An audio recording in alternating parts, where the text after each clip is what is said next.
Watch closely now. You may want to mystify your friends. After the string is threaded through the straw, he bends the straw and straightens the strings. Next, he clips off the peak of the straw and throws it away. Now, he puts the straws together and pulls the string through. Presto! It's still in one piece. Believe it or not. You can turn back now, or learn the stuff they don't want you to know.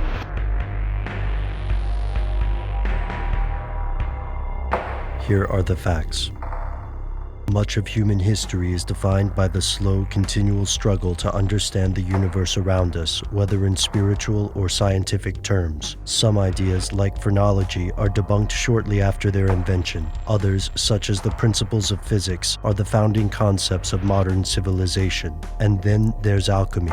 The practice known as alchemy is not uniquely European. Alchemists practiced in ancient India, China, and Egypt. European alchemists believed their traditions descended from Hellenistic Greece, which in turn inherited this knowledge from Egypt and Babylon. Today, the phrase alchemy invokes visions ripped from the pages of fantasy novels, sinister wizards in dusty laboratories, toiling over secretive magical experiments. But what exactly is alchemy, and why do some people think it works? Here's where it gets crazy. In many ways, alchemy can be considered a proto-science, the predecessor of modern-day chemistry. This blend of magic and scientific knowledge was shrouded in superstition and secrecy. Like modern scientists, alchemists attempted experiments in hopes of creating a measurable, reproducible change. However, magical rituals, incantations, and spells would often form part of their work. The goals of European alchemists were equally unorthodox. Many dreamed of discovering the mythical philosopher's stone, an object with the ability to turn base metals into gold. Others hoped to prolong their lives through the use of magical elixirs. From this strange overlapping practice of magic and science, alchemists produced some genuine scientific breakthroughs, including discoveries about metallurgy, basic chemistry, and pesticides. And alchemists weren't all villainous charlatans. Practitioners included the intellectual luminaries of their time, such as Roger Bacon and Isaac Newton. Alchemy's history is also littered with mysterious figures who allegedly managed to accomplish astounding feats. These figures included the enigmatic Count Saint-Germain,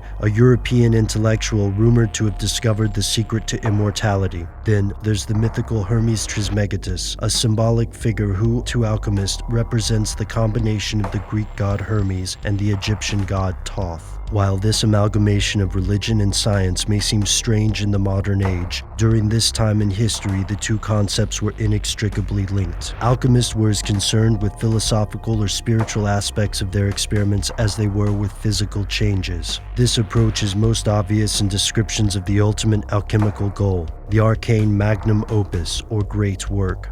The great work is a concept rooted in symbolism and shrouded in codes and riddles. A similar concept of the great work occurs in the practice of Freemasonry. Some conspiracy theorists claim the world's elite have suppressed the practice of alchemy. Predictably, the mainstream dismisses these claims. After all, if magical rituals and esoteric philosophies really could grant eternal life or transform one metal into another, wouldn't the practice be more common? To say the least, it's tough to believe that alchemical experiments somehow worked and were later kept secret by a small group of people for centuries. However, it's also true that alchemists spent a great deal of time obscuring their works. In some cases, it's unclear exactly what they were trying to do. All that mainstream science can say for sure is that the vast majority of alchemical experiments don't work. Unless, of course, there's something they don't want you to know.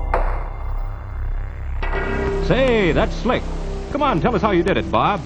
Well, then at least tell us where we can learn tricks like that.